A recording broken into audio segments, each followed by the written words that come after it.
ഇടതുപക്ഷ നിരീക്ഷകൻ റെജി ലൂക്കോസിലേക്കാണ് പോകുന്നത്. റെജി ലൂക്കോസ്, ഇപ്പോൾ BJPയുടെ പ്രതിനിധി വളരെ കൃത്യമായി ഭാരതാംബ എന്താണെന്നും ഈ സങ്കല്പം ഭാരതത്തിൽ എങ്ങനെ വന്നുവെന്നും ഇത് 1947 ശേഷം മാത്രമല്ല ഭാരതാംബ എന്ന സങ്കല്പം ഈ രാജ്യത്ത് നിലനിൽക്കുന്നത് എന്നുള്ള വളരെ കൃത്യമായ ഒരു വരച്ചുകാട്ടൽ നടത്തി. അങ്ങ് അല്പം താമസിച്ചാണ് ഈ ചർച്ചയിലെത്തിയത്. ഇത് അനാവശ്യമായ ഒരു വിവാദം സൃഷ്ടിക്കുകയാണ് ഈ രാജ്ഭവനെ കേന്ദ്രമാക്കിക്കൊണ്ട് എന്നാണ് BJPയുടെ പ്രതിനിധി അഡ്വക്കേറ്റ് ഗോപാലകൃഷ്ണൻ പറഞ്ഞത്. താങ്കളുടെ മറുപടി? ആക്ച്വലി അനാവശ്യമായ വിവാദം മാത്രമല്ല, ഭരണഘടനയുമായിട്ട് കൂറും സംസ്ഥാന മന്ത്രിസഭയുടെ ഉപദേശപ്രകാരം പ്രവർത്തിക്കേണ്ട ഒരു ഗവർണർ ഈ രാജ്യത്തിനെ ഒരു കാവ്യ രാജ്യമായിട്ട് ചിത്രീകരിക്കാനായിട്ട്, അതും കുട്ടികളുടെ മുമ്പിൽ വെച്ച് പിന്നെ എന്താ പറയുക, കാവ്യ ഉടുപ്പിച്ച ഭാരതാംബയുടെ ഒരു ചിത്രം, ഒരു സ്ത്രീയുടെ ചിത്രത്തിൽ കാവ്യസാരിയും കാവ്യക്കുടിയൊക്കെ ഇട്ട് ഇന്ത്യയുടെ ഭരണഘടനാപരമായിട്ടുള്ള എന്താ പറയുക നിലനിൽപ്പിനെ പോലും ചോദ്യം ചെയ്ത രീതിയിൽ കുട്ടികളുടെ മനസ്സിൽ ഈ രാജ്യം ഭാവിയിൽ അവർ വളർന്നു വരുമ്പോൾ ഇതൊരു കാവ്യ രാജ്യമാണ്, ഹിന്ദുത്വ സന്ദേശമാണ് ഈ രാജ്യം നൽകുന്നത് എന്നുള്ള ഒരു വികൃതമായ അല്ലെങ്കിൽ തെറ്റായ രീതിയിലുള്ള ഒരു മെസ്സേജ് കൊടുക്കുകയായിരുന്നു ബഹുമാനപ്പെട്ട ഗവർണർ ചെയ്ത്. അങ്ങേറ്റം തെറ്റാ അദ്ദേഹം ചെയ്തത്. അദ്ദേഹത്തിന് വിമർശിക്കാതിരിക്കാൻ പറ്റത്തില്ല. രണ്ടാമത്തെ കാര്യം, ഭാരതാംബ എന്ന് പറയുന്നത് ഇവരുടെ കണ്ടുപിടുത്തല്ലെന്നുള്ള ഞാനും അംഗീകരിക്കുന്നത്. 1888 അത് ചാറ്റർ എന്ന് പറയുന്ന വ്യക്തി അതിനെക്കുറിച്ച് വരയ്ക്കുന്നത്. പിന്നെ പറഞ്ഞത് വരച്ചിട്ടുണ്ട് നമ്മുടെ നമ്മുടെ രാജാ രവിവർമ്മ വരച്ചിട്ടുണ്ട്. അതിനൊക്കെ മുമ്പ് രാജ്യത്ത് ഉയർന്നു കണ്ട് വേറൊരു ശബ്ദമുണ്ട്, ഭാരതമാതാ കീ ജയ്. ഈ ഭാരതമാതാ കീ ജയും ഈ RSSകാരുടെ BJPക്കാരുടെ സ്വന്തമല്ല. RSS ഈ രാജ്യത്തുണ്ടാകുന്ന 1927 100-ാം വർഷമാണ്. അപ്പൊ അതുകൊണ്ട് ഭാരതമാതാ കീ ജയ് വിളിച്ചതൊരു മുസ്ലിം നാമധാരിയായ ഒരു സ്വാതന്ത്ര്യ സമരസേനായി അസീസ് അങ്ങനെയുള്ള അദ്ദേഹത്തിന്റെ പേര് മറന്നുപോയി. അപ്പൊ ഈ രാജ്യത്തിന്റെ ഏറ്റവും ഒരു പ്രത്യേകത എന്ന് പറയുന്നുണ്ടെങ്കിൽ യൂണിറ്റി ഇൻ ഡൈവേഴ്സിറ്റി, നാനാത്വത്തിൽ ഏകത്വം. ഇവിടെ ഹൈന്ദവ സംസ്കാരത്തെ നമ്മൾ ഉൾക്കൊള്ളുന്നുണ്ട്. എന്താ തെറ്റിരിക്കുന്നത്? ഹൈന്ദവ സംസ്കാരം എന്ന് പറയുന്നത് ഈ ഭാരതമായിട്ടാണെങ്കിൽ ചില സംസ്കാരം, പക്ഷെ ഹിന്ദുത്വ സംസ്കാരം ഹിന്ദുത്വ പിന്നെ അടിച്ചേൽപ്പിക്കുക എന്ന് പറഞ്ഞാൽ നമുക്ക് അംഗീകരിക്കാൻ പറ്റില്ല. കാരണം ഈ രാജ്യത്തെ ഏതെല്ലാം മതങ്ങളുണ്ട്, ഇത്രയധികം വൈവിധ്യമായ മതങ്ങളും സങ്കല്പങ്ങളും പിന്നെ ആചാരങ്ങളുള്ള രാജ്യം ഈ ഭൂമിയിലുള്ളതുണ്ടോ? അത് അവിടെ അതിന്റെ യൂണിറ്റിയാണ് നമ്മൾ, ആ ഡൈവേഴ്സിറ്റിയാണ് നമ്മൾ യൂണിറ്റി ആയിട്ട് ലോകത്തിന് കാണിച്ചു കൊടുത്തിരിക്കുന്നത്. അവിടെ വളരെ തന്ത്രപരമായിട്ട് ഇന്ത്യയുടെ പുതിയ പാർലമെന്റ് മന്ദിരത്തിലേക്ക് ഒരു ദണ്ട് കൊണ്ടു വെച്ചു, ചെങ്കോല്. അവിടെ വെച്ച് കഴിഞ്ഞപ്പോഴത്തേക്ക് നാളുകളിൽ ഭാവിയിലേക്ക് വരുമ്പോൾ ഈ രാജ്യം ഇതിൻ്റെതായ രീതിയിലുള്ള രാജ്യമാണ്. ഈ രാജ്യത്തെ രാജ്യമാക്കി മാറ്റിയതും ഈ സങ്കല്പമാണെന്നുള്ള ഒരു രീതിയിലുള്ള ഭാവിയിലേക്കുള്ള ഒരു ചിത്രീകരണമല്ലേ ഇതിലൂടെ കാണിച്ചിരിക്കുന്നത്. ഇതാണോ ഇന്ത്യയുടെ ചരിത്രം എന്ന് പറയുന്നത്? ഇന്ത്യയിൽ 666 നാട്ടുരാജ്യങ്ങളുണ്ടായിരുന്നു. ഇന്ത്യ ആയത്, ഇന്ത്യയുടെ യൂണിറ്റ് ഒന്നിച്ച് ഇന്ത്യ എന്ന സങ്കല്പം, ഭാരതം എന്ന യഥാർത്ഥ ഭൂപടം ഉണ്ടായത് അപ്പോൾ 1947 ശേഷമാണ്. ഇന്ത്യക്ക് സ്വാതന്ത്ര്യം കിട്ടുന്നതിന് മുമ്പ്. അതിനു മുമ്പ് പാകിസ്ഥാനും ബംഗ്ലാദേശും ഒക്കെ ഇന്ത്യ എന്ന് പറയുന്ന ഈ വലിയ ബൃഹത്തായ രാജ്യം എന്ന സങ്കല്പത്തിനുള്ളിലായിരുന്നു. പൃഥ്വിരാജ് കൊടുത്തിരിക്കുന്ന ഭൂപടത്തിൽ പോലും അതെനിക്ക് തോന്നുന്നു ബുദ്ധിശൂന്യത കാണിച്ചു തോന്നുന്നു. അപ്പൊ അതുകൊണ്ട് ഇവിടെ ഭാരതാംബയെ ആരും ആക്ഷേപിക്കുന്നില്ല. ഭാരതമാതാ കീ ജയ് എന്ന് പറയുന്നത് ഓരോ ഇന്ത്യക്കാരന്റെയും വികാരമാണ്. ഞാൻ വിദേശത്ത് ജീവിച്ച ഒരാളാണ്. നമ്മളൊക്കെ വെളിയിലൊക്കെ യാത്ര ചെയ്യുമ്പോഴത്തെ ഒരു ഇന്ത്യക്കാരെന്നുള്ള രീതിയിൽ നമ്മൾ അഭിമാനത്തിലൂടെ നമ്മളൊരു പ്രൗഡായിട്ടാണ് എവിടെ അവതരിപ്പിക്കുന്നത്. അത്ര മനോഹരമായ രാജ്യം. പക്ഷെ അത് ഇവരുടെ കുത്തക എന്ന് പറഞ്ഞാൽ എങ്ങനെ അംഗീകരിക്കാൻ പറ്റുന്നേ? ചരിത്രം RSSന്റെ കുത്തക എന്ന് പറഞ്ഞിട്ടുണ്ടോ? RSS അല്ല, ഞാൻ ആരോപിക്കുമോ? അവർ RSS ഇവരുടെ കുത്തിയാന്ന്. രാജ്ഭവനിൽ എന്താണ് വർഗീയത? അതൊന്ന് പറഞ്ഞു തരൂ. രാജ്ഭവനിൽ എന്താണ് വർഗീയത? അവിടുത്തെ ഭാരതാംബയുടെ കയ്യിൽ ഒരു കാവിക്കൊടി ഉള്ളതാണോ താങ്കളുടെ പ്രശ്നം, അല്ലെങ്കിൽ താങ്കൾ പ്രതിനിധീകരിക്കുന്ന പ്രസ്ഥാനത്തിന്റെ പ്രശ്നം? ഞാൻ പ്രതിനിധിക്കുന്ന പ്രസ്ഥാനത്തിലെ പ്രശ്നം മാത്രമല്ല, ഇന്ത്യയിലെ ജനാധിപത്യത്തിൽ ഇന്ത്യയുടെ പാരമ്പര്യങ്ങളും അഭിമാനത്തോടെ ഈ രാജ്യത്തെ കിടന്ന ഓരോ വ്യക്തിയും പ്രശ്നമാണ്. കാവ്യവൽക്കരണത്തിലുള്ള ഈ രാജ്യത്തെ ഈ സർക്കാർ നടത്തുന്ന നടപടികൾക്കെതിരെ ഈ ഗവൺമെന്റ് ഇന്ത്യയിൽ ഭൂരിപക്ഷ ജനങ്ങൾ അംഗീകരിക്കുന്നുണ്ടോ? അംഗീകരിക്കാൻ പറ്റുന്നില്ല. ചരിത്രം അതാണ്. ഇന്ത്യ ഭരണഘടന പറയുന്നത് എന്താ? ഇപ്പൊ ഏറ്റവും വലിയ ഒടുവിലത്തെ ഉദാഹരണം പറയാം. കഴിഞ്ഞ കേവലം 4 മാസങ്ങൾക്ക് മുമ്പ് തമിഴ്നാട് ഗവർണർക്കെതിരെ, തമിഴ്നാട് സർക്കാരിന്റെ ജനാധിപത്യത്തിൽ വിശ്വസിക്കുന്ന സഭനെ, ഇന്ത്യൻ ഭരണഘടനയിൽ അധിഷ്ഠിതമായിട്ട് ഭരണം നടത്തുന്ന ഒരു സർക്കാരിനെ നിരന്തരം ബുദ്ധിമുട്ടിക്കുകയും ജനങ്ങളുടെ ക്ഷേമ പ്രവർത്തനങ്ങൾക്ക് പോലും ആവശ്യമായ ബില്ലുകൾ പാസ്സാക്കാതെ കണ്ട് അതിൽ വർഷങ്ങളോട് അടയിരിക്കുകയും ചെയ്ത ജനാധിപത്യ വിരുദ്ധനായ ഗവർണറെ കുറിച്ച് സുപ്രീം കോടതിയെ കേസ് കൊടുത്തു. സുപ്രീം കോടതി പറഞ്ഞ നിർവചനം എന്താ? 6ാം തവണയാണ് സുപ്രീം കോടതി ഇന്ത്യയുടെ ചരിത്രത്തിൽ ഗവർണർമാർക്കെതിരെ നിശ്ചിതമായ വിമർശനം ഉന്നയിക്കുന്നത്. മന്ത്രിസഭയുടെ ഉപദേശം കേൾക്കാത്തത്, ഭരണഘടനയ്ക്ക് വിധേയമാകാത്ത ഒരു രാഷ്ട്രപതിയുടെ ഒരു അപ്പോയിന്റ്മെന്റ് ആയ ഗവർണർക്കെതിരെ 6ാമത്തെ തവണയാണ് ഈ രാജ്യത്തെ പരമോന്നത കോടതി വിമർശനം ഉയർത്തുന്നത്. അത് ആദ്യം വിമർശനമാണ് ഇന്ത്യയുടെ സുപ്രീം കോടതി. അങ്ങനെയെങ്കിൽ ഞാൻ ഒരു കാര്യം ചോദിച്ചു കൊള്ളട്ടെ. ഇപ്പോൾ രാജ്ഭവനിലെ ഭാരതാംബയെക്കുറിച്ച് വലിയ വിവാദം ഇപ്പോൾ അങ്ങനെ കൊഴുക്കുകയാണല്ലോ. അങ്ങനെയെങ്കിൽ പല പ്രശ്നങ്ങളിലും രാജ്ഭവനെതിരെ കോടതിയെ സമീപിച്ചിട്ടുണ്ടല്ലോ ഈ സർക്കാരിന് ഇത്തരത്തിൽ ഭാരതാംബ വിവാദത്തിൽ ഒന്ന് കോടതിയിൽ പോകാൻ ധൈര്യമുണ്ടോ? കോടതിയിൽ പോകാൻ പറ്റുമോ ഈ വിഷയത്തിൽ?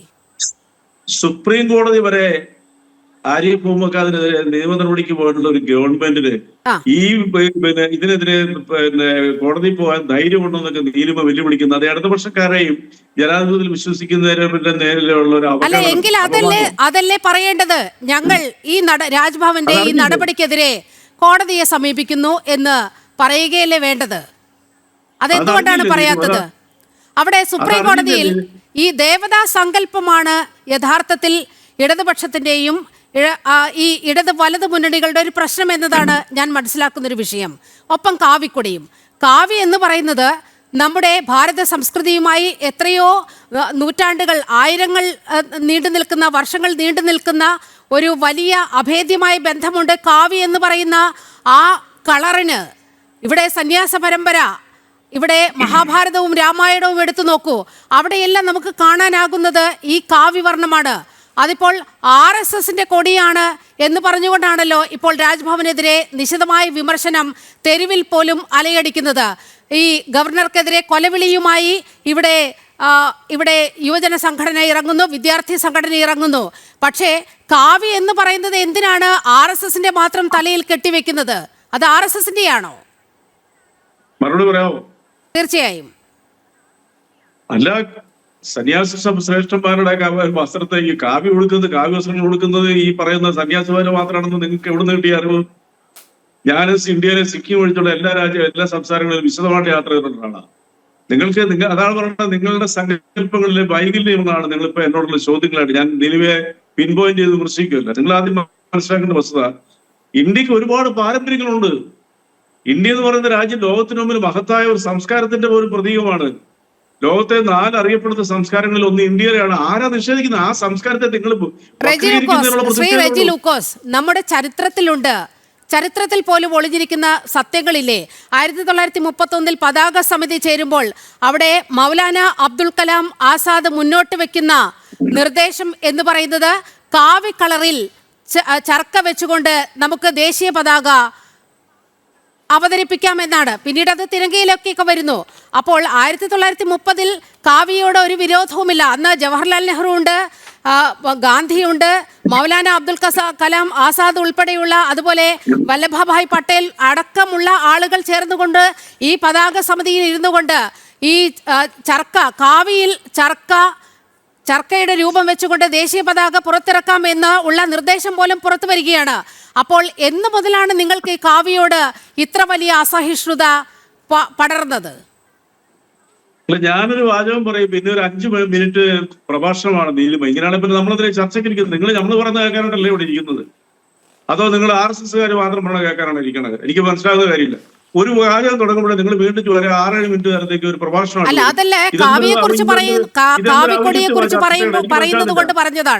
വീണ്ടും ആരംഭിച്ചിരിക്കുന്നു. അങ്ങനെയാണെന്നൊരു കാര്യം ചെയ്യും, നിങ്ങൾക്ക് ഇഷ്ടപ്പെടുന്നവരായിട്ട് നിങ്ങൾ സംസാരിച്ചോണ്ടിരിക്കൂ. അതല്ല അതിന്റെ ശരി. താങ്കളുടെ നിലപാട് പറയൂ. ഞാൻ ഇക്കാര്യം പറഞ്ഞു, ഇത് ഭരണഘടനാ വിരുദ്ധമാണ് എന്ന് ഇടതുപക്ഷത്തിന് തോന്നുന്നുണ്ടെങ്കിൽ ഇക്കാര്യത്തിൽ വളരെ കൃത്യമായി കോടതിയെ സമീപിച്ചുകൂടെ? നിങ്ങളുടെ അജണ്ട ഇപ്പൊ തന്നെ വെളിയിലായില്ലേ? നിങ്ങൾക്ക് ജനാധിപത്യ ബോധം തെല്ലുമില്ലാത്തതുകൊണ്ടാണ് നിങ്ങൾ ഇപ്പോൾ ഈ കാര്യങ്ങൾ ചോദിക്കും മറുപടി പറയുന്ന ആളെ കൂടെ സംസാരിപ്പിക്കാതിരിക്കുന്നത്. അത് തന്നെ നിങ്ങളുടെ പ്രശ്നം. താങ്കൾ പറയുന്നത് മുഴുവൻ ഞാൻ കേട്ടുകൊണ്ടിരുന്നല്ലോ. ഇത് തന്നെ നിങ്ങളുടെ അസഹിഷ്ണുത. ഇതാണ് നിങ്ങളുടെ പ്രശ്നം. നിങ്ങളുടെ കാവ്യ പ്രശ്നം ഇത് തന്നെയാ. അതുകൊണ്ടാണ് നിങ്ങൾ മനസ്സിലാക്കേണ്ട വസ്തുത, ഒരാളെ പിടിച്ചിരുത്തി ചർച്ച ചെയ്യുമ്പോൾ അയക്ക് പറയാനുള്ള ഭാഗങ്ങൾ കേൾക്കണം. അയാൾ നിയന്ത്രണം വിട്ടു പോവാണെന്നുണ്ടെങ്കിൽ നിങ്ങൾ കൺട്രോൾ ചെയ്യാനൊന്നും ഒരു കുഴപ്പമില്ല. ഇന്ത്യക്ക് പാരമ്പര്യമായിട്ട് ഒരുപാട് നല്ല സംസ്കാരം ഉണ്ടെന്ന് പറഞ്ഞ് ഞാൻ പറഞ്ഞപ്പോഴേ, ഞാനത് അംഗീകരിച്ചപ്പോഴേ നിങ്ങൾ വേറെ എന്തൊക്കെയോ ചരിത്രങ്ങൾ പറഞ്ഞോണ്ട് വരുന്നു. അങ്ങനെയല്ല ഒരു ചർച്ചയിൽ പറയേണ്ടത്. എനിക്ക് പറയാനുള്ള ഭാഗം ഞാൻ പറയും. അത് കേൾക്കാൻ സഹിഷ്ണുണ്ട്, ചർച്ചയ്ക്ക് വിളിച്ചാൽ മതി. That's my simple answer. ഞാനിപ്പോ ഇവിടെ ഇരിക്കുന്ന എല്ലാവരും ഞങ്ങളൊക്കെ ചർച്ചയ്ക്ക് താങ്കളുടെ വാദം പൂർത്തിയാക്കൂ. അല്ലെ, എന്റെ വാദം എങ്ങനെ പൂർത്തീകരിക്കുന്ന നീലിമ സമ്മതിക്കുന്നില്ലല്ലോ. ഒരു ഡിബേറ്റിന്റേതായ ഒരു ജനാധിപത്യ മര്യാദ കാണിക്കുന്നുണ്ടോ? അല്ല ശ്രീ റെജി ലൂക്കോസ്, ഞാൻ ചില കാര്യങ്ങളാണ് ചോദിച്ചത്. നമ്മുടെ ചരിത്രവുമായി ബന്ധപ്പെട്ട്, നമ്മുടെ സംസ്കൃതിയുമായി ബന്ധപ്പെട്ട് ചില കാര്യങ്ങൾ മാത്രമാണ് ഞാൻ ചോദിച്ചത്. ശ്രീ റെജി ലൂക്കോസ്, അങ്ങ് തെറ്റിദ്ധരിക്കല്ലേ? അല്ലല്ല, ആദ്യത്തെ ചോദ്യം ചോദിച്ചപ്പോ തന്നെ ആ ചോദ്യം മനസ്സിലായി. ഇന്നത് കേരളത്തിലെ ഏറ്റവും വലിയ പ്രസക്തമായിട്ടുള്ള വിഷയമാണ്. പിന്നെ ഇതിങ്ങനെ ആവർത്തി ചോദിച്ചപ്പോ ഇത് തടയാൻ വേണ്ടിയിട്ടില്ലേ? 10,000-കണക്കിന് ചരിത്രമുള്ള ഒരു രാജ്യമാണ് ഈ ഇന്ത്യ. ലോകത്തിന്റെ മഹത്തായ സംസ്കാരമുള്ള രാജ്യമാണ് ഇന്ത്യ. അതിനാ ഞാനൊരു വാക്ക് ഉപയോഗിച്ചത്, യൂണിറ്റി ഇൻ ഡൈവേഴ്സിറ്റി. ലോകത്തിന് കൊടുക്കുന്ന സനാതന ധർമ്മം, ലോകത്തിന് അതായത് നാനാത്വത്തിലെ ഏകത്വം. കനിമൊഴി എന്ന് പറയുന്നത് നമ്മുടെ MP ഫ്രാൻസിൽ ചെന്നൊരു ചോദ്യം ചോദിച്ചു.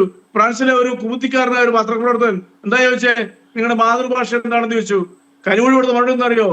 ഇതേ മറുപടി പറഞ്ഞ് നാനാത്വത്തിലെ ഏകത്വമാണ് എന്ന് പറഞ്ഞു. അതാണ് ഈ ഓരോ ഇന്ത്യക്കാരനും, കേരളത്തിലിരിക്കുന്ന റെജി ലൂക്കോസും നീലിമയും അങ്ങ് ഡൽഹിയിൽ ഇരിക്കുന്ന പലരും സിഖ് മതക്കാരൊക്കെ പറയുന്നത്.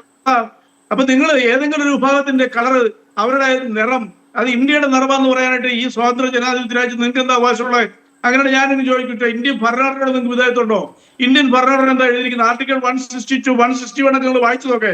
ഇന്ത്യയുടെ ഔദ്യോഗികമായിട്ട് നിറം ഇന്ത്യ പ്രഖ്യാപിച്ചിട്ടില്ല. ഇന്ത്യക്ക് ഒരു പതാകയുണ്ട്, ത്രിവർണ്ണ പതാക, അതിൽ കാവിയില്ല.